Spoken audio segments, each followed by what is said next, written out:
우리 하나님의 말씀 같이 보겠습니다. 레위기 6장 24절에서 30절까지 말씀입니다. 레위기 6장 24절에서 30절까지 말씀입니다.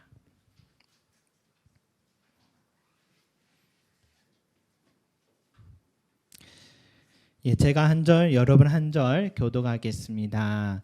여호와께서 모세에게 말씀하여 이르시되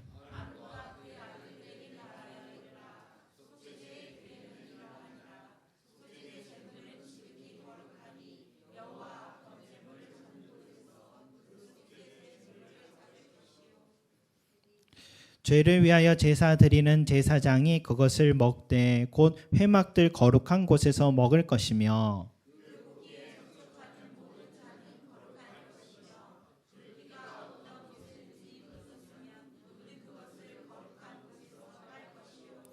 그 고기를 토기에 삶았으면 그 그릇을 깨뜨릴 것이요 유기에 삶았으면 그 그릇을 닦고 물에 씻을 것이며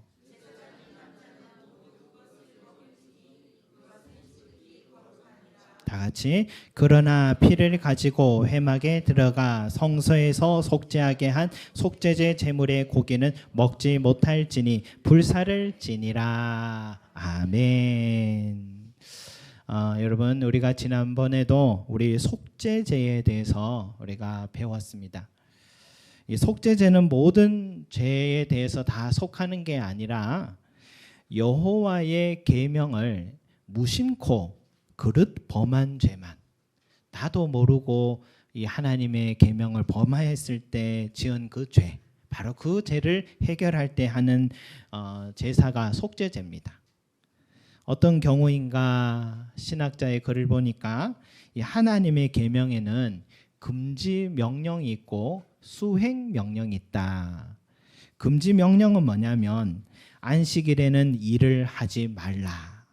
이게 이제 금지 명령이고 내 모퉁이에 이삭을 남겨 놓아라. 농사 이제 추수할 때 모퉁이에 이삭을 남겨 놓아라. 이런 거는 수행 명령이다는 거죠. 근데 이 금지 명령을 위반하는 것이 수행 명령을 위반하는 것보다 이 죄의 무게가 더 무거운 겁니다.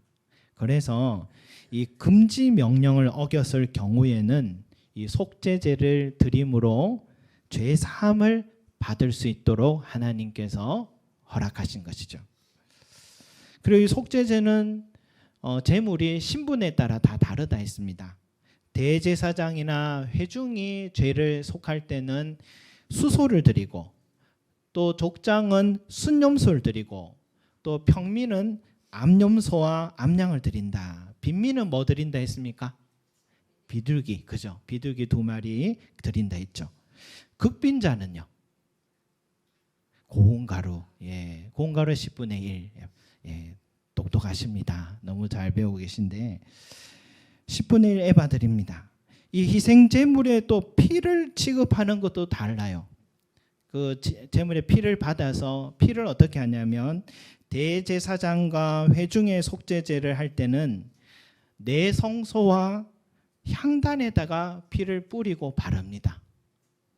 그리고 족장, 평민, 빈민은 그 피를 마당과 이 번제단에 바르거나 붓습니다. 극빈자는 밀가루이기 때문에 피를 취급하지 않아도 되죠. 남은 고기 처리도 달라요.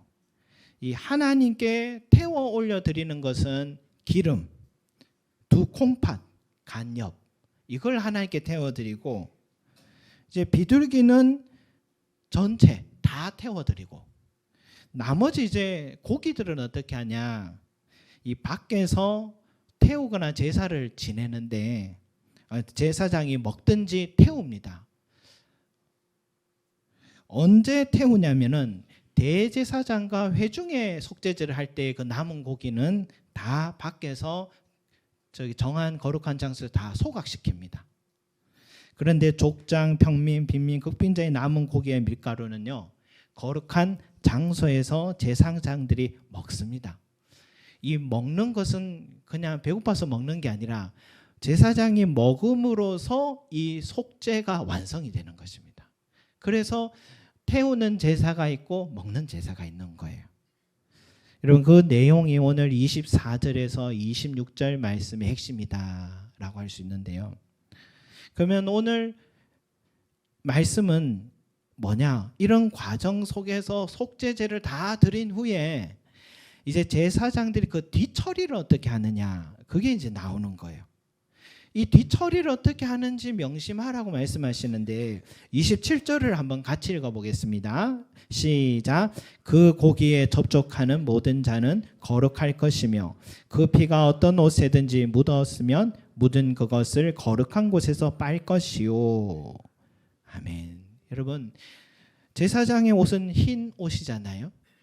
제물을 도살하고 피를 받아 뿌리고 바르고 붓는 이 과정에서 아무래도 짐승의 피는 옷에 묻기 마련입니다. 그러면 그 피를요 그냥 묻힌 채로 있는 게 아니라 다 끝나고는 거룩한 곳에서 빨라고 그렇게 합니다. 꼭 빨라고 하십니다. 또 28절 같이 읽겠습니다. 시작. 그 고기를 토기에 삶았으면 그 그릇을 깨트릴 것이요 유기에 삶았으면 그 그릇을 닦고 물에 씻을 것이며. 아멘. 여러분 이제 속죄제를 드린 후에 남은 고기는 제사장들이 먹는다 했잖아요. 그런데 생고기 먹을 수는 없잖아요.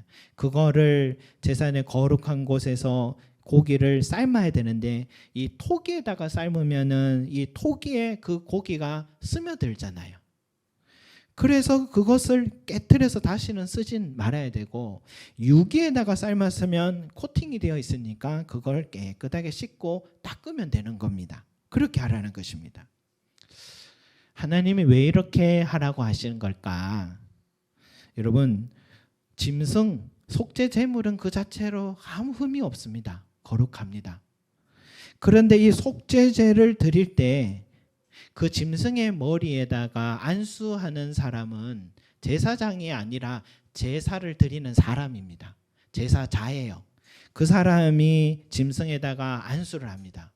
안수를 하는 건 뭐냐면 그 제사자의 죄가 그 짐승에게 다 전달이 되는 것입니다. 다 죄가 전가되는 거예요. 그러면 그 짐승을 태워드리는 거 뭐냐? 그 안수한 제사자의 죄를 다 태워 없애는 시간인 거죠.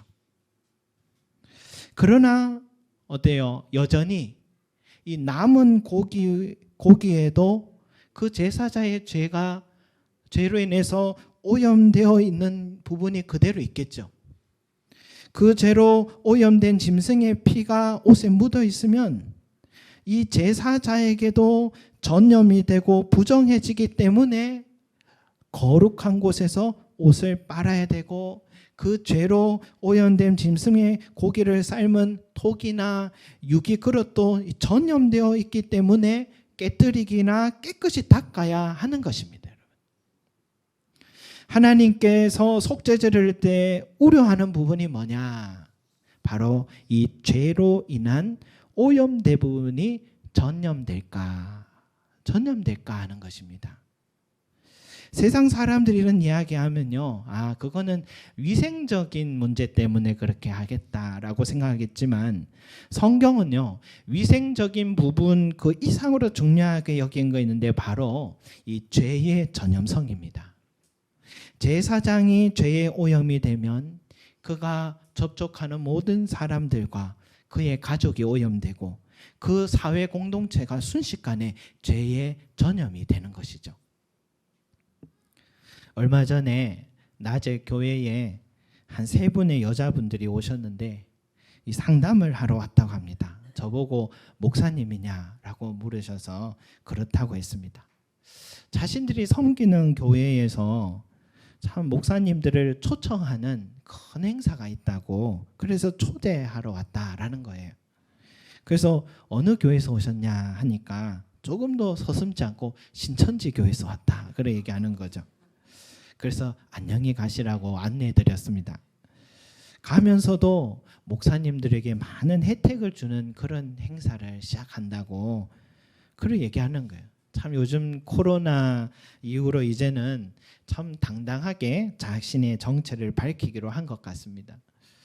이전에는 어땠습니까? 각 교회 목회자들 몰래 교회 잔입해서 믿음이 약하거나 교회에 대한 부정적인 생각이 있는 사람들 다가가서 더 좋은 교회 있다고, 더 뜨겁게 성경 가르치는 교회가 곳이 있다고 유혹을 하거나 아니면 고정 간첩처럼 오랫동안 그 교회에 성실하게 섬겨서 이제 나중에는 장로까지 직분이 올라가서 그리고 온 교회 성도들의 신뢰를 얻은 후에 그때부터 이제 목회자를 흔들고 쫓아내고 신천지에서 파송한 목회자를 세워서 그 교회를 다 산옮기기라고 하는 방식으로 그렇게 한다잖아요, 여러분. 그런데 이제는 대범하게 목회자에게 직접 다가와서 당신의 생활을 도와줄 테니까 넘어오라고 그렇게 얘기하는 거예요, 여러분. 그런데도 생각보다 많은 목회자들이 넘어갔다라고 합니다. 이런 목회자가 한 사람 넘어가면 그 교회는 송두리째 삼켜지는 것은 일도 아닌 것입니다.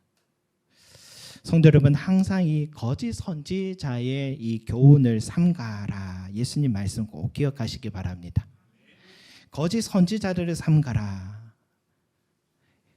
양의 옷을 입고 너에게 나오나 속에는 노략질하는 일이라 라고 하셨어요. 여러분, 가르치는 지도자만 있는 게 아닙니다. 거짓 그리스도들도, 즉 평신도 안에도 있다 합니다. 거짓 그리스도들과 거짓 선지자들이 일어나서 이적과 기사를 행하여 할 수만 있으면 택하신 자들을 미혹하려 하리라. 여러분, 왜 거짓 교리들이 위험하냐? 바리새인의 누룩을 주의하라 라고 했습니다. 하나님 계명을 배워야 되는데 인간의 이기적인 욕심으로 하나님의 말씀을, 이 교리를 바꾸어서 교훈을 만들어서 그렇게 전할 때 바로 그 죄로 오염이 되는 것입니다. 그런데 어떻게 말도 안 되는 교리에 수많은 사람들이 지금 저렇게 신천지나 하나님의 교회나 이런 곳에 자기 영혼을 지금 빼앗기고 있느냐? 그것은 바로 이 누룩과 같은 죄의 전염성을 가볍게 여겼기 때문인 것이죠. 제가 부교육자 생활할 때 어느 성도의 가정에 신방을 가고 싶었어요. 왜냐하면 그 전에 신방 갔을 때 푹 고아놓은 삼계탕을 주시는데 너무 맛있게 먹어가지고 주위 사역자들에게 막 자랑을 했습니다. 자랑을 해서 제가 또 그렇게 부탁하고 말 안 하는데 또 전화를 했어요. 집사님, 삼계탕 또 먹고 싶은데 가봐도 될까요? 그렇게 염치 없이 전화를 했죠. 환영을 해주셨어요. 그래서 그 청년부 담당 목사님과 함께 갔습니다. 신방 가서 이야기를 하는데 청년부 사역자가 이렇게 계시니까 그 집사님의 딸이 대학교에 들어갔던 이야기를 하게 됐어요. 요즘 딸이 대학교 들어가서 기독교 동아리 CCC 간사님을 만났다는 거예요. 아이고 잘됐다 했습니다. 1대1로 성경 공부를 한다는 거예요. 참 좋은 기회죠. 저도 대학 시절에 그 동아리에 가봤지만 참 좋았던 기억이 있어요. 그런데 이 간사님이 1대1로 성경 공부를 한다? 대학교에서 간사님은 지도자의 위치에서 직접 가르치기보다는 그 순장들이 새로운 학생들을 가르쳐줬던 기억이 있었어요. 그래서 그 부분이 좀 이상했어요. 그리고 그 간사님이 어느 날은 진로 상담을 해주는 곳이는데 같이 가겠냐 해서 갔었다 합니다. 그래서 요즘은 CCC에서 진로 상담도 해주는가 그런 생각이 들었어요. 그래서 이상해서 딸이 성경 공부를 하는 이 노트를 볼 수 있겠냐 해서 보통 그래 봤는데, 보통은 이 CCC에서는 우리가 제자 훈련을 하는 것처럼 예수님은 누구신가, 하나님은 누구신가, 기도란 무엇인가, 성경이란 무엇인가, 이런 기초적인 것부터 배우는데 딸의 노트에는 한국 교회에 대한 비판의 내용들로 가득 채워져 있는 거예요.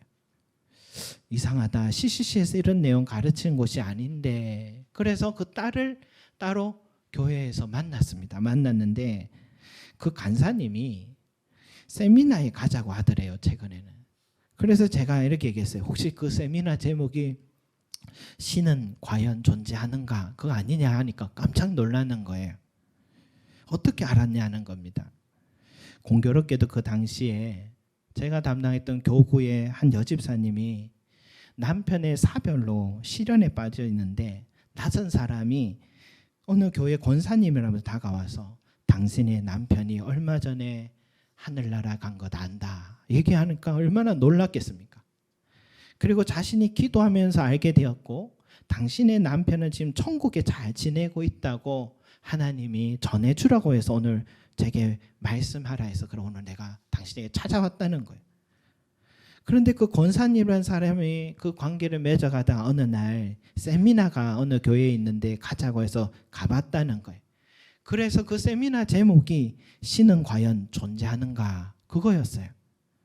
그래서 아까 전에 그 집사님의 딸도 그 간사님께 세미나를 소개받고 있던 거예요. 그래서 제 머릿속에 그 권사님이란 자도 CCC 간사님이란 자도 신천지였구나 알게 되어서 그 딸과 그 집사님을 동시에 건져낼 수가 있었어요.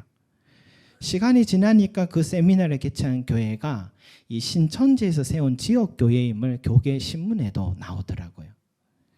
여러분 이단이 얼마나 교묘하게 다가오는지 그때서 저는 알게 되었습니다. 거절할 수 없는 관계를 통해 아직 신앙과 교리를 모르는 순진한 청년과 청년들에게 말할 수 없는 아픔으로 하나님의 음성을 듣고 싶어하는 그 성도들의 마음의 틈을 이용해서 우리가 상상할 수 없는 계략으로 접근해와 우리의 영혼을 죄의 길로 이끌어가는 것입니다. 성도 여러분, 누군가 나에게 이 이야기는 목회자에게 꼭 비밀로 해야 된다라고 접근하면 무조건 멀리 하시기 바랍니다. 내가 기도해 봤는데 하나님께서 이렇게 말씀하시더라 하면 그 사람 신령한 사람이 아니라 내 영혼 무너뜨리려고 오는 악한 자임을 기억하시기 바랍니다. 그런 접근은 항상 교회 목회자들에게 꼭 얘기하십시오.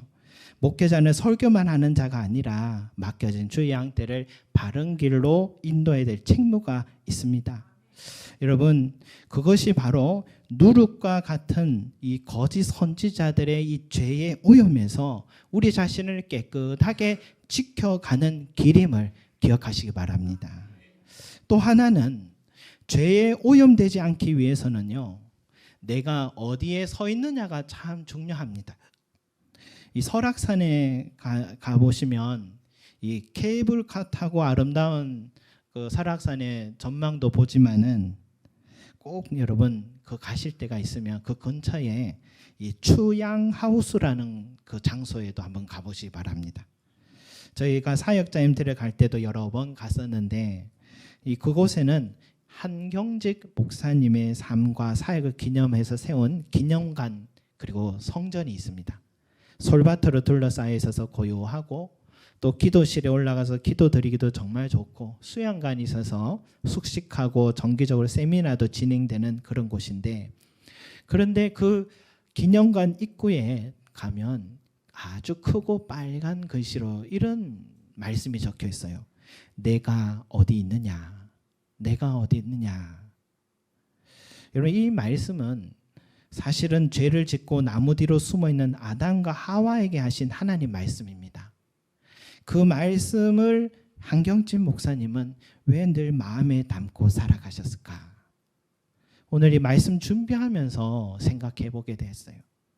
사람은요 환경의 영향을 많이 받습니다. 늘 하나님과 교제하던 아담과 하와도요 이 간교한 뱀의 말에 영향받아서 넘어지게 됐습니다. 하나님께서 직접 손으로 만드신 최초의 사람이요 인류의 대표였던 아담이요 죄를 지어 인간의 타락, 죽음의 원인이 된 것을 보면 인간은 참 환경에 연약한 존재다는 것입니다.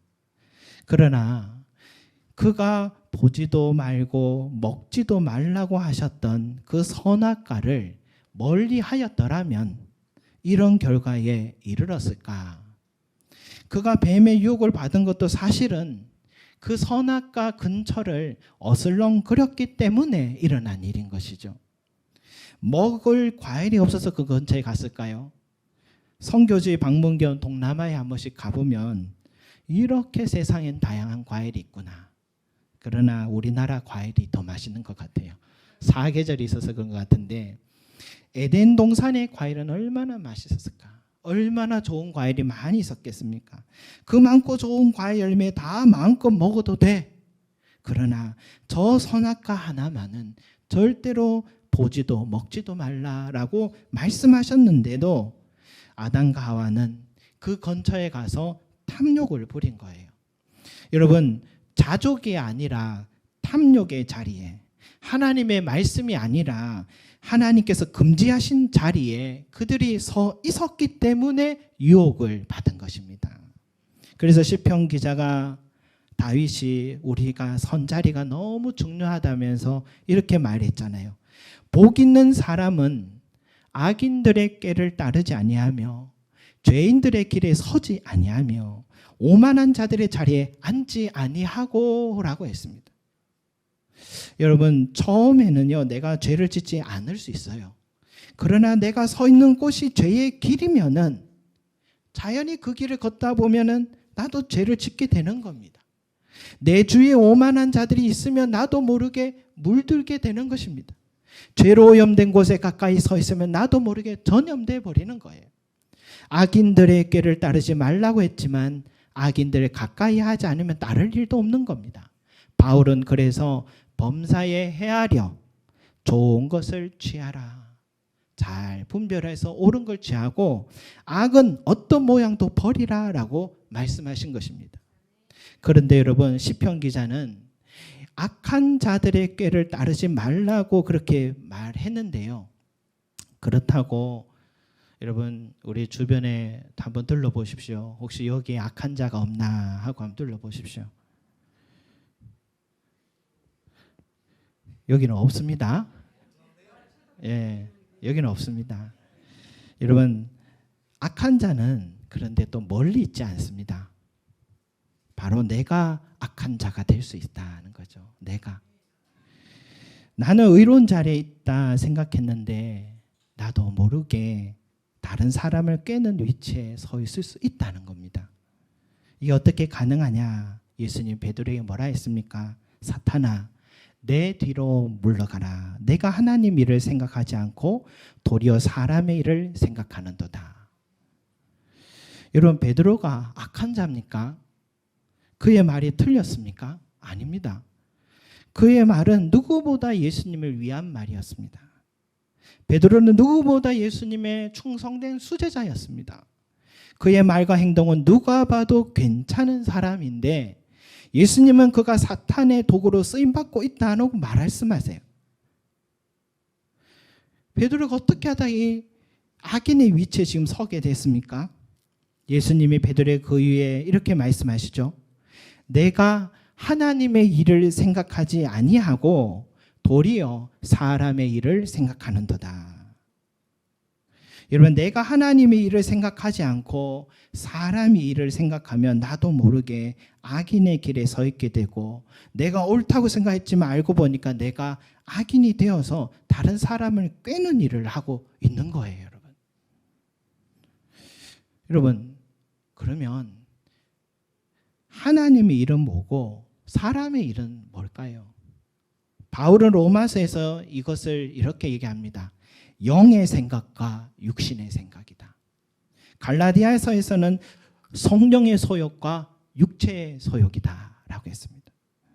사람의 일, 육체의 생각, 소욕은 바울이 이렇게 말해요. 음행, 더러운 것, 우상 숭배, 주술, 원수 맺는 것, 분쟁과 시기, 분냉과 당짓는 것, 분열함과 이단, 투기와 술창과 방탕함, 이게 바로 사람의 일, 육체의 소욕, 육체의 일이라고 말하고 있습니다.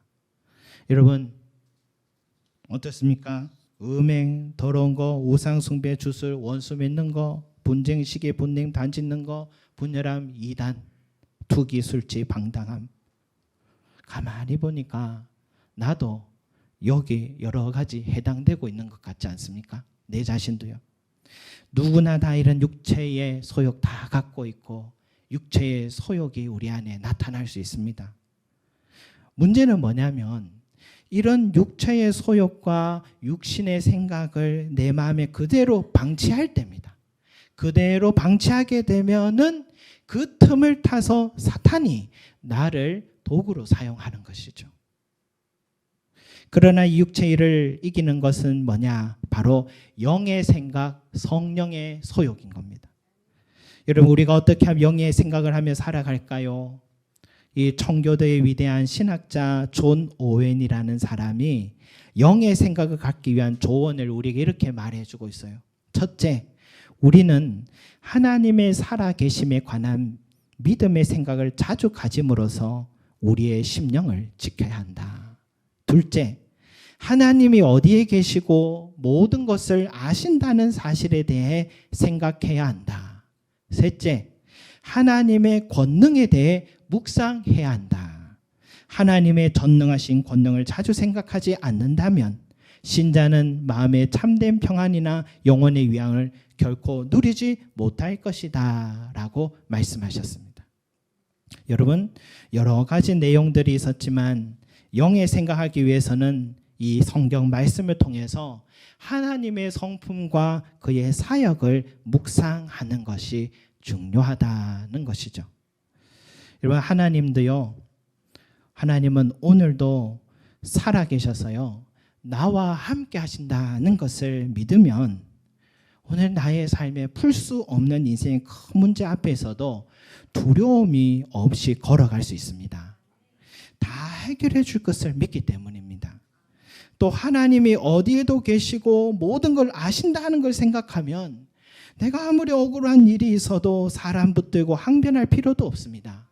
쓸 것이 없어도 누군가의 어렵다 말할 필요 없습니다. 이미 하나님은 다 알고 계시기 때문에 나를 도와주실 것을 믿기 때문입니다. 하나님의 권능을 묵상하십시오. 저도 말씀을 보다가 보니까 이 말씀이 딱 마음에 와닿아요. 여호와 앞에 잠잠하고 참고 기다리라. 여호와 앞에 잠잠하고 참고 기다리라 라는 이 묵상의 말씀을 딱 듣는데 이 말씀 한 절만으로도 하나님이 다 아시고 일하시니까 내가 앞서지 말고 내가 분을 내지 말고 하나님께서 일하심을 인내하며 기다리는 게 가장 큰 도움이라는 것을 다시 한번 깨닫게 해주시더라고요. 이렇게 좋으신 하나님이 나의 하나님이심을 묵상하면 어떻게 돼요? 내 삶의 영의 생각은 생명과 평안이니라 라고 로마서 8장에서 말씀하고 있잖아요, 여러분. 그리고 영의 생각에 항상 머물게 되면 자연히 그의 삶에 열매가 맺어져요. 바로 성령의 9가지 열매입니다. 사랑이 샘솟고요, 기쁨이 넘치고요, 가는 곳마다 화평하고요, 오래 참고요, 자비와 양선과 충성하고요, 온유하고 절제하는 마음이 내 삶을 채워가는 것이죠. 영의 생각으로 가득한 삶의 결실인 거죠. 여러분, 그가 어떻게 육의 생각에 머물러서 죄에 오염될 수 있겠습니까? 여러분, 사랑하는 성도 여러분, 우리는 하나님의 자녀입니다. 예수 그리스도의 피로 깨끗함 믿고 새 사람 된 자들입니다. 육체의 생각에 나를 항상 엄습하려 하지만 이제는 내 안에 거하신 성령님께서 내주하고 계시고 나를 위해 지금도 탄식하며 기도하고 계심을 확신하시기 바랍니다. 우리를 사랑하신 이로 말미암아 넉넉히 이긴다는 사실 믿으시기 바랍니다. 그래서 나는 할 수 없어 하며 옛 습관에 넘어지지 마시고 과감하게 던져버리고 과감히 영의 생각, 성령을 따르는 삶으로 옮기시기 바랍니다. 우리가 그 자리에 서 있기만 하면 생명과 평안으로 내 삶이 아름다운 성령의 열매가 맺어지게 하시고 악한 원수의 유혹과 공격에서도 분별하는 눈을 갖게 되고 능히 이기고도 남는 은혜가 있고 죄로 인해 오염된 많은 환경에 있어도요 늘 내 삶을 지켜 거룩하게 보호해 줄 것입니다. 여러분, 우리가 어디에 서 있느냐, 이것이 가장 중요함을 아시고 영의 생각, 영의 소욕에 늘 머물러 거하시는 저와 여러분들이 되시기를 소망합니다. 기도드리겠습니다. 사랑과 은혜가 많으신 우리 아버지 하나님, 우리도 참 연약한 육체를 갖고 있어서 환경에 영향을 받고 때로는 사람의 말에 영향을 받고 사탄의 유혹과 또 우리의 안에 있는 육체의 본성을 틈타니 사탄의 유혹에 넘어지는 연약한 자들입니다. 바로 이것으로 인하여서 죄에 오염되고 전염될까 봐 오늘은 그 토기 그릇은 깨트리라고 말씀하셨고 유기 그릇은 깨끗하게 씻고 닦으라 하셨고 묻은 피는 그 오염된 피는 깨끗하게 거룩한 곳에서 빨라고 말씀하시면서 우리를 지킬 수 있는 하나님 말씀 가르쳐 주셨습니다. 영의 생각에 늘 머물게 하여 주시옵소서.